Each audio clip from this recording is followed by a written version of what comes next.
You make me happy, whether you know it or not. We should be happy, that's what I said from the start. I am so happy, knowing you are the one that I want for the rest of my day. So here's an update on my day. I removed all the stuff off the Christmas tree and put all the ornaments and all the Christmassy stuff in a tote. So yay, go me. What else have I done? Oh, I finished my load of laundry that I had started yesterday. And I feel like I did something else. Oh, and I know I don't normally like talk money a lot, because that's just kind of a hush-hush thing that people do. But there is a chance that starting in February, Walmart is raising its starting wage. How well can you see that? You can see nothing out that one. Well, it's snowing. Lots and lots and lots. It's still coming down.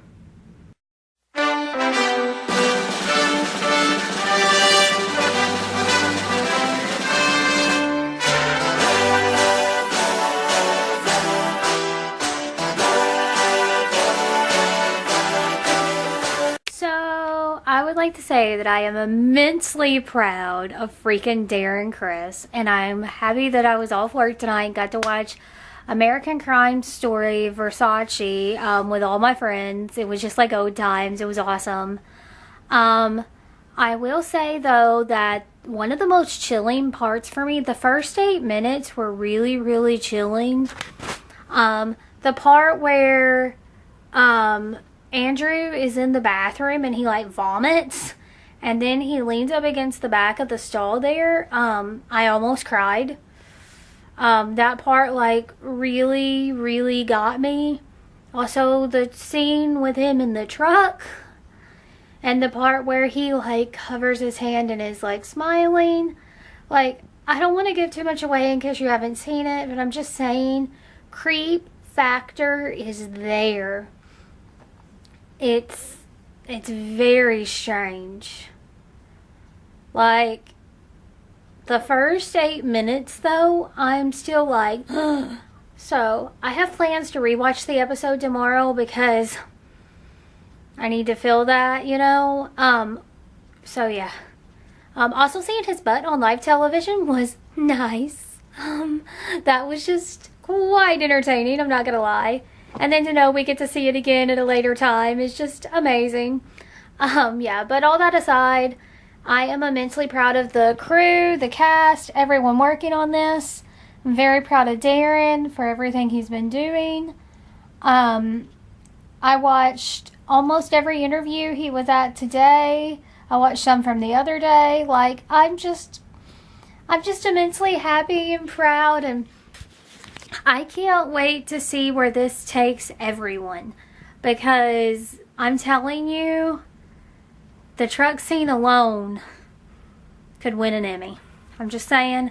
I'm not saying he's gonna win one, not saying he's gonna be nominated, but I'm saying he's gonna be nominated and possibly win an Emmy.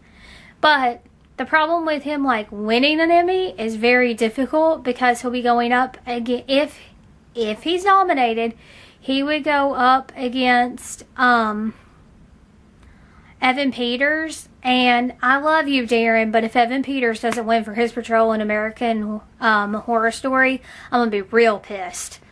So, you get the keys because you're special. In case you didn't already know that. You are. Yeah, that was said to me at work the other day. Yeah. Made me feel really good that evening. I worked with, like, my favorite CSM, so that was a lot of fun. Today was crazy. I was, like, on a register, and I was at self-check. I was on a register, and I was at self-check. Because they're trying during the day to keep a couple people down there. So today was, like, loud and obnoxious and crazy. But Thomas did scare the living crap out of Chastity today, and it was the funniest thing I've ever seen. So, yeah. That was pretty much my day. Now I'm gonna eat some Cheerios, catch up on YouTube. And that's about it for now.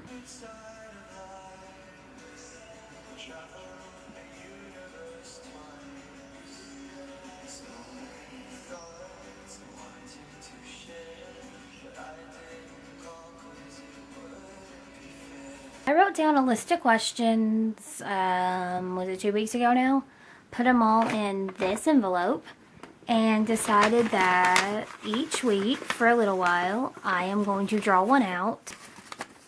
Okay, so this is my question for Carlene this week. What's it say? Some are random, some are deep.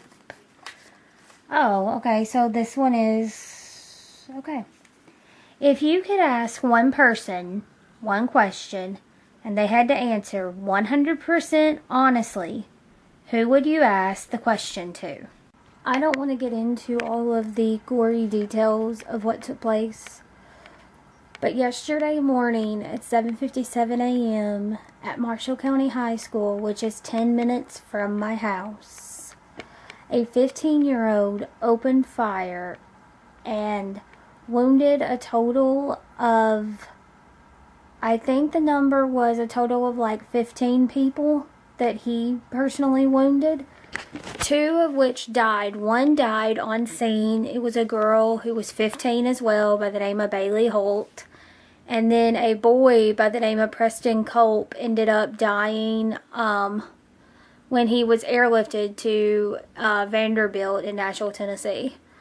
There were a few that had to be airlifted to Vanderbilt.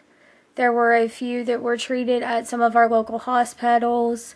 Some kids got hurt in the scuffle of it all, of where everyone was fleeing and running from the school and down the road to local businesses, to the church that is pretty much across the street from the school. There was a lot of chaos. I found out that my cousin who was there, at 8:16 a.m., my dad gave me a phone call to tell me that she was okay. And I was like, what do you mean she's okay? And then he proceeded to tell me that she was in a locked classroom at the school because there was a shooting that had been taking place. I freak out, as one does. Then I begin to worry about my coworkers because I work with some kids that are still in high school. Turns out everyone I personally know is okay. Turned out my cousin was actually in an office that didn't lock. They were later let out by a police officer once things were safer. I don't know the reason behind the gunman's motive. To be honest, I don't need to know it. I hope he rots in jail for the rest of his life. But it's a very sad and a very tragic thing. And we come from a little bitty, tiny, redneck town in the middle of western Kentucky, where everyone knows everyone and everyone is connected to everyone in some sort of way. Whether you know them because you see them in the halls at school, they're a familiar face at Walmart, whether you're related to them in some way, like everyone knows everyone and everyone is very connected. And we're a very strong little tiny community. And so it hurts my heart that this happened. So just pray for the community, pray for the students, pray that they won't have any fear, because honestly that gunman took away their peace and safety of being at school. It's a very, like I said, sad, very tragic thing. I keep reading everyone's posts and accounts of it, and I can't quit crying. That's all I've done for the past 2 days.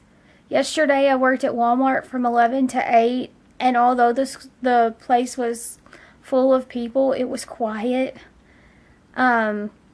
In my year and 4 months that I've been at Walmart, I've never seen the store so quiet while so full of people. There were tear-stained faces everywhere. It's just a very sad and tragic thing. So just keep our little community in your prayers. I also realized that I have yet to answer Carlene's question. That is because she has yet to post her vlog, which is 100% okay. I just felt like I wanted to post this and I wanted to share this with you guys now instead of waiting. So in my next vlog, I will definitely answer whatever question Carlene had for me.